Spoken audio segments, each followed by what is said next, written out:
Yesterday, around 4:30 or so in the afternoon, I was walking my dog, as I usually do. We were in the park, and when I'm in the park, I love to look up.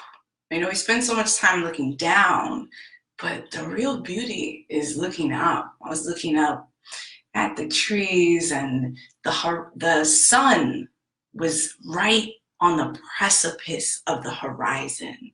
You know, it was right there on the precipice of the horizon, and it was twilight. So the color of the sky was so beautiful. And I was looking up at the trees and all the leaves because it's autumn now. And when I do that, it's my way of paying tribute to nature, looking up, becoming aware of all the different things that I'm seeing.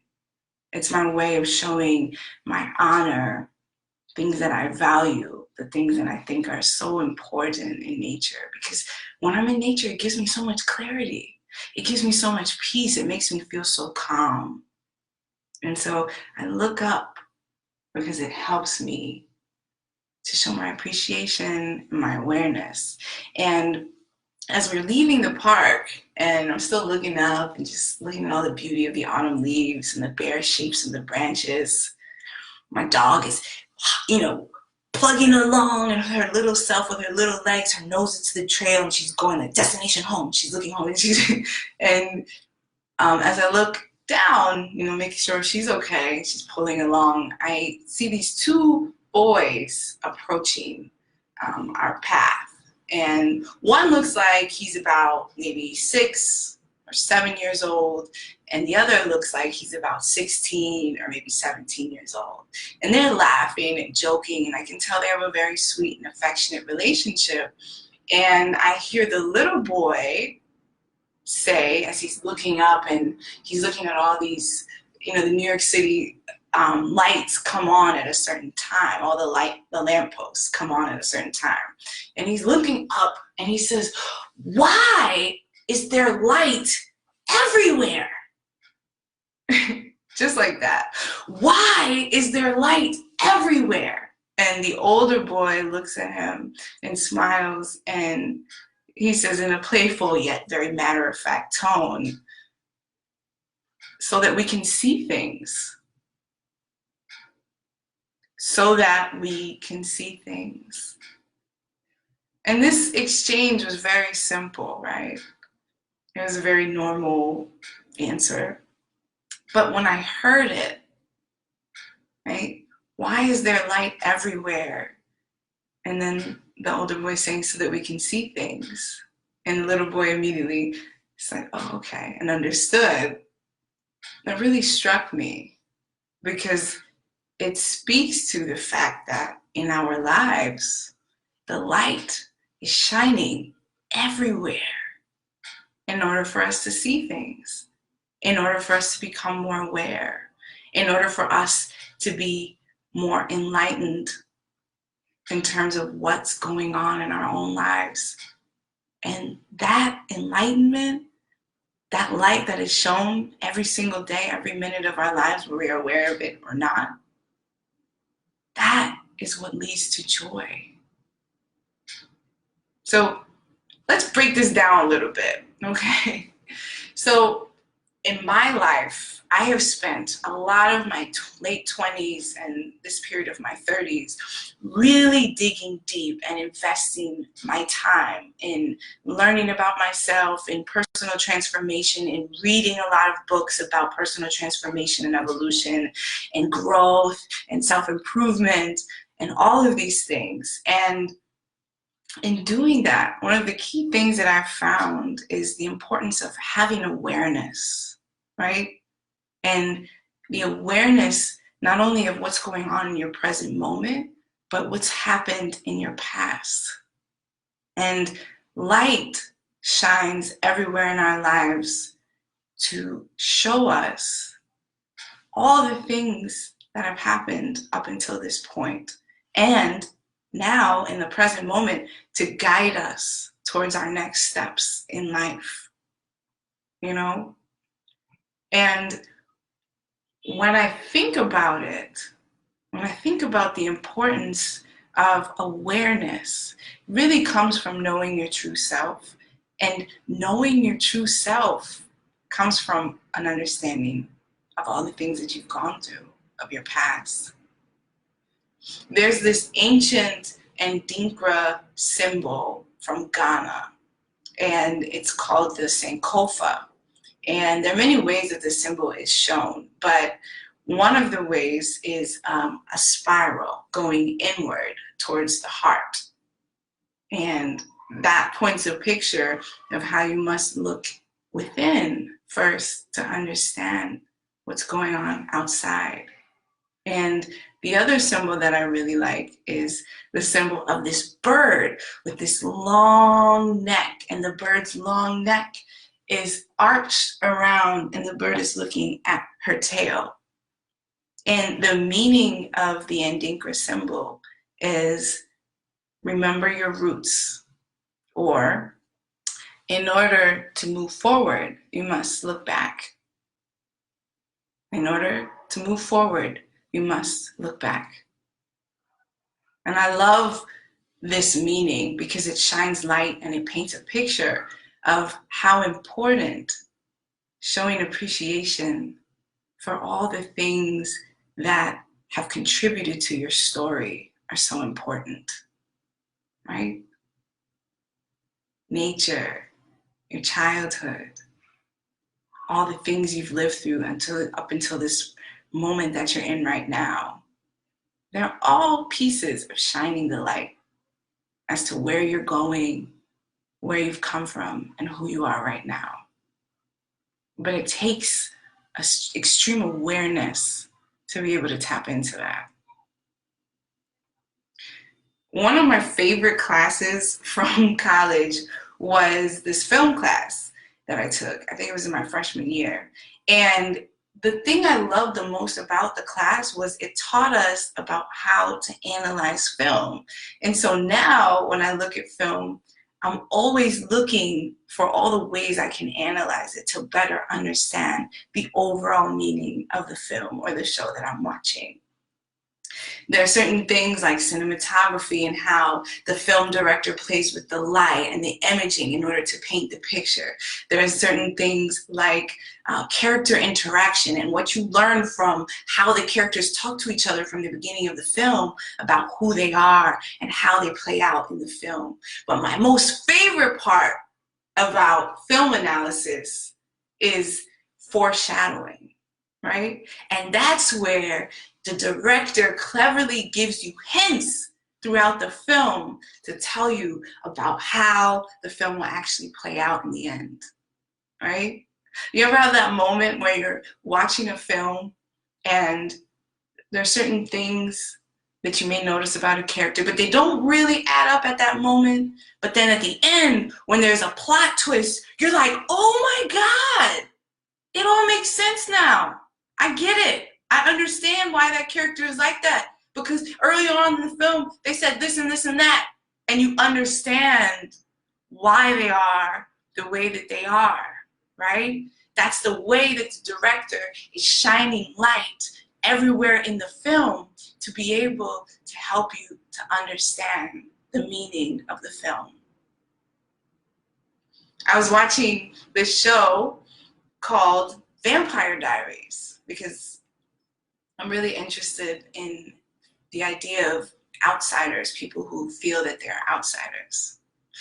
And in this show, there are two brothers. One brother's name is Stefan, and he's painted to be the good vampire. He doesn't feed on human blood, he only eats animal blood. And he has a brother whose name is Damon, who's the typical traditional vampire. But Stefan paints his brother Damon out to be very evil because of his sort of unapologetic behavior. From the beginning, the light is shown on Damon as this vampire. You know, he does vampire-like things and there's no surprises there. You know exactly who his character is. But Stefan, the good vampire, we don't really know who he is because everything that he does is so perfect that we don't really have an understanding of who he is. But throughout the show, there are foreshadowings and there are lights fixtures that are put onto Stefan so we can sort of have a little bit of an inkling as to who he is, right?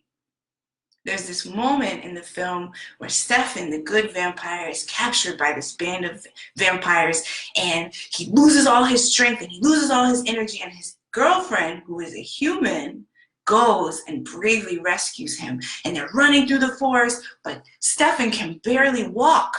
So Elena, his girlfriend, his human girlfriend, has to think quickly because there's vampires chasing them, and she gives him her wrist so that he can have some human blood.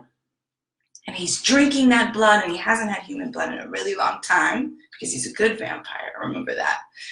And because he hasn't had blood in a really long time, when he drinks her blood, he gets this extreme strength, and he jumps up and he starts staking all these vampires. And one particular vampire that he stakes, he keeps doing it. He keeps doing it. And she runs up to him and she's like, okay, Stefan, he's already dead. Let's go. Let's move on. And Stefan turns around and he snaps at her. And it's the first time that you ever see him in his true light. And it's a little bit shocking because he paints himself out to be this very perfect vampire. But in that instant, the universe for Elena, the girlfriend in the show, shines light on who he truly is for her.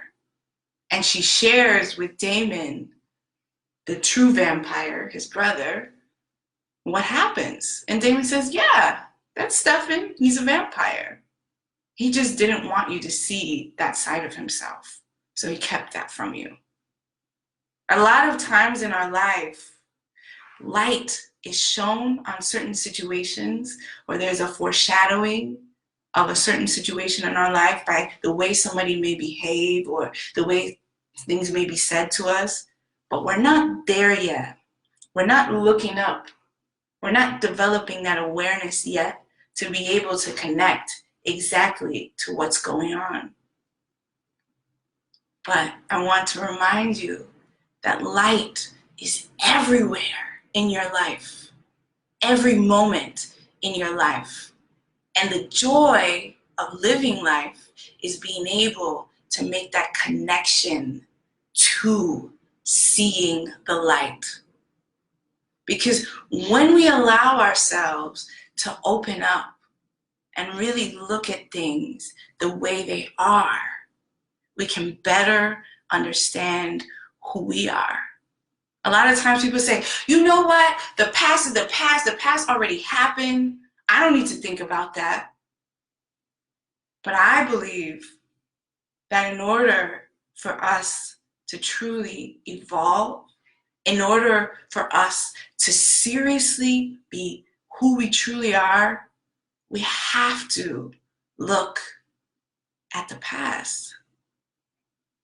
We have to look at the moments of our lives for all the light that has been everywhere to show us who we truly are. And that light has been there all along, from the people in our lives who've always been there for us as a positive source of energy and love, from the activities that light us up inside and that make us feel good and remind us of who we really are, right? Looking at your past can give you an inkling of who you are at the present moment and can make you more aware of why you are experiencing what you are experiencing. And it can tell you the truth about your path, about your journey. It can give you a better sense of your purpose. And when you tap into that light, you look at those foreshadowings, you see people for who they really are, for what the light has shown you about them, you can better understand and be aware. And that's the joy of life. When you tap into right here to your awareness, when you align this and this, your heart and your mind, miracles can happen. Clarity happens. When you are extremely aware, you will have extreme clarity. And when you have extreme clarity, you will be right where you need to be on the right path. And it's not just about the light that others shine for us. It's about our inner light. But we can only understand our inner light when we are aware of who we are. That's where joy comes from. So look today, I'm challenging you, I'm challenging myself. Look today at how the light is shining everywhere in your life, everywhere in your life, in order to help you to see things more clearly. What are the messages that you are receiving from people in your life, from situations in your life? What are the things that the light is showing you that if you become more aware and you tap into that, you look into that, you can really gain a sense of the truth of your story? The light is everywhere so that we can see things. Challenge yourself today to become more aware of that light and let that light shine bright, because that truth, that light, that is where the joy is in your life. That will paint a better picture for you of where you need to be, of who you are, of your purpose, of your power. There is light everywhere so that we can see things. Let it shine, let it shine, let it shine. Thank you so much for listening. This is day 4 of my 25 Days of Joy challenge. If this video resonated with you, please give it a like, a love, give me a comment, share this video. I appreciate you for listening. Thank you so much. And remember, the light is everywhere. Allow yourself to see it. That is where the joy lies. Have a beautiful day, and remember, you are the love, always.